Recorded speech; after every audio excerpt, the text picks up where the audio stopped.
I remember, like, when I was younger, my mother is like Lauren's complexion. So I remember always looking at my mom, or like Lauren in advanced complexion. I remember looking at her like, okay, what's wrong with me? Why am I not, you know, her complexion? And I think that kind of speaks to the fact that in society, like, white is right. And so if that is the case, then the closer you are to that hue, the better you are. And then at the same time, the further away you are from that hue, to a certain extent, the more you embody kind of the negative stereotypical things that go along with anything that's the opposite of that hue, if that makes sense. Well, speaking of that, I'm going to tell you guys something funny. Ari asked me the other day, she was like, Mommy, how does it feel to be so light? I said, what? I said, I'm not light, I'm brown skinned. She's like, no. Ari's your daughter. Yeah. She's like, you're light. I'm like, no, wow. I'm brown skinned. And then when we went to the beach, she was like, we can't stay here for too long. I was like, why? She was like, 'cause I'm going to get really dark. I was like, Ari. I was like, it's okay. And she was like, no, because then I'm going to be dark skinned like that boy at school. I was like, Ari. I feel, okay, I want to laugh. That's just because I have no sense. But I want to laugh because it's so true. Growing up as a girl that complexion, I always was like, oh, I can't be out in the sun, because people are always referencing like, you so dark in a negative way. You're this, you're that in a negative way. Right. And on the opposite side, they're like, oh, red bone cute. Right. This girl beautiful. Oh, she mixed. She got slanted eyes. Right. So there's all these key phrases and words that speak to, if you're dark, it not being a positive thing. Right. And so then that innate feeling of I can't get any darker than what I was born at, and what I was born as is just natural. It's just, I completely identify with her. Colorism has played a major role in the Black community because, as we all know, there's different variations of what being Black is, from the lightest to the darkest. And in my, self-perception, self-image, a lot of the times it affected me as a child because a lot of people in the Black community felt like that I was not Black or not Black enough. I was of lighter skin, some type of what they say mulatto, and that's not really Black. Colorism plays a big role in the Black community. It stems from slavery, where the lighter the skin you had, the closer you worked to the master's house. The darker the skin you had, you worked in the fields. And it's a shame that till this day, people still have that perception about color in the Black community. It's interesting that people think that colorism is an issue only in the Black community, but it's a global issue. And until people can embrace all skin colors, all shades of skin as beauty, we're going to always have this battle of the lighter you are, the better you are, the darker you are, not as beautiful. And it's a shame that in 2016 that we're still battling this discussion or about color. Well, I feel that colorism has played a big role in the Black community because there's discrimination within our race because we're all different colors, all different shades, and it has affected me.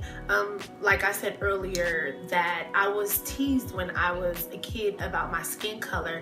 The kids used to call me Big Black, and it did used to hurt my feelings, and it did have a it made me have a negative outlook on the way that I viewed myself for a long time growing up.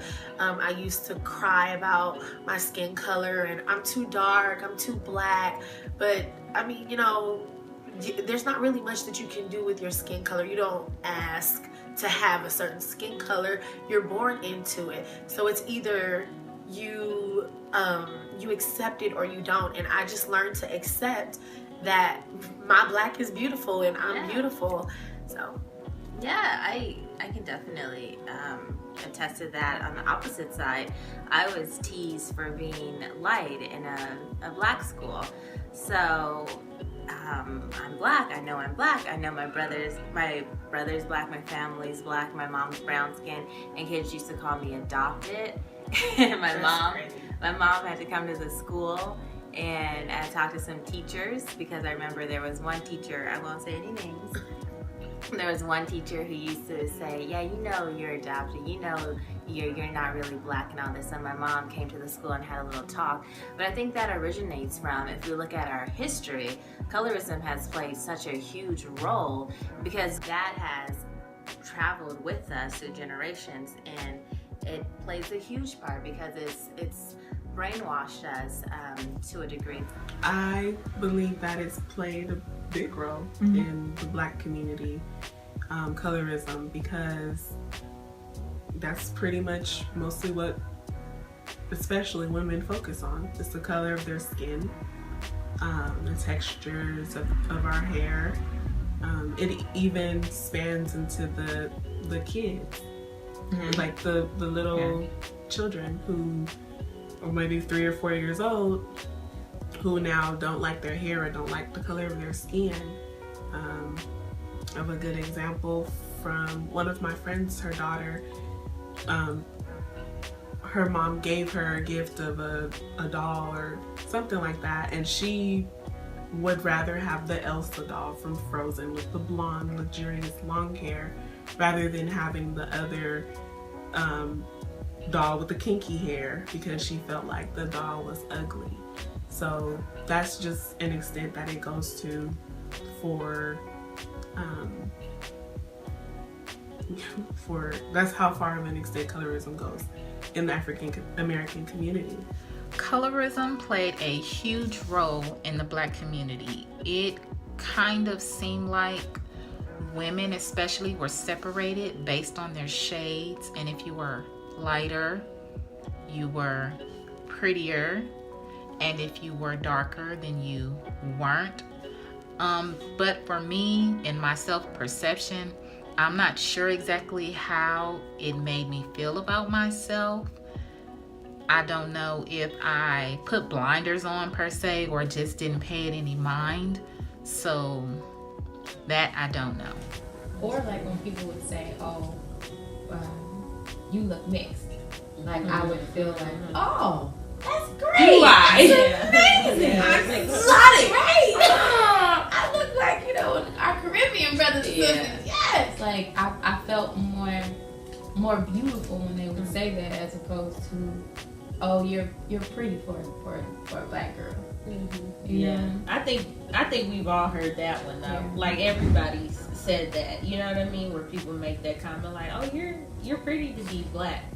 You're like, what? What's that supposed to mean? Right? Yes. Oh, go ahead. It reminds me of like commercials of dolls. If you notice, a lot of times they advertise the lighter skinned dolls, and then at the end of the commercial they might have like a full line. They might have the Asian doll and the black doll. So it's like you kind of see the lighter skin complexionism, if that's a word, in the forefront all the time. So if your child sees it, they're always like, well, maybe I'm supposed to look like that, because that's what I see all the time. Right. Yeah. Did you guys see that thing they just had recently on Facebook with the dolls? It's old, but they showed it. It was on Facebook. So it was a different nationality kid. So did you see it where they're like, they're black, they're white kids, but they both were presented with a black and a white doll. Oh, yeah. And then the kids were like, every kid, whether they were black or whether they were white, they were like, which kid is the bad kid? Like, which doll is the bad doll? And then they'd be like, this one. And it was there's a black doll every time. Lord, and it's sad because people always associate like dark things with being bad, you know, and then it's sad that it's come down to it being like a race or a color that you look where you're looked at as being bad, you know. Well, even Webster's dictionary, like you look and like whites and black, like white is like holy and right and all of these amazingly great things. When you look at black, it's evil and deceitful and everything that I think it's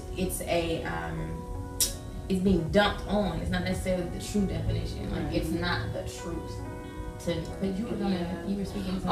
It just made me think of. I know you were saying we have all experienced someone saying you're cute for a black girl, but honestly, I've more experienced black people or black men specifically saying you're cute for a dark-skinned girl. I would definitely agree with that. I've seen that especially in my own life, wanting to be lighter, feeling that being lighter was more beautiful. In certain pictures, depending on the lighting, I would come off darker. I wouldn't like those pictures. I like the pictures where I was in the sun and I looked lighter, or wanting longer hair, or when I cut my hair, feeling like, oh, like a part of my beauty's gone. Like, I can't wait till my hair grows back longer.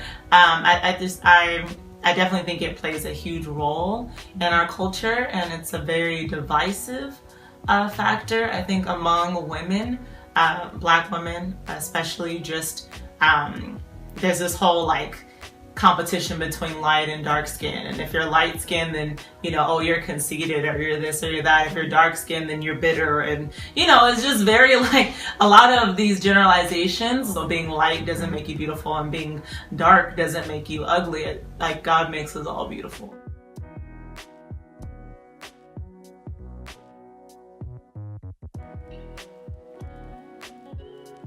Through education, through love, that can all be erased.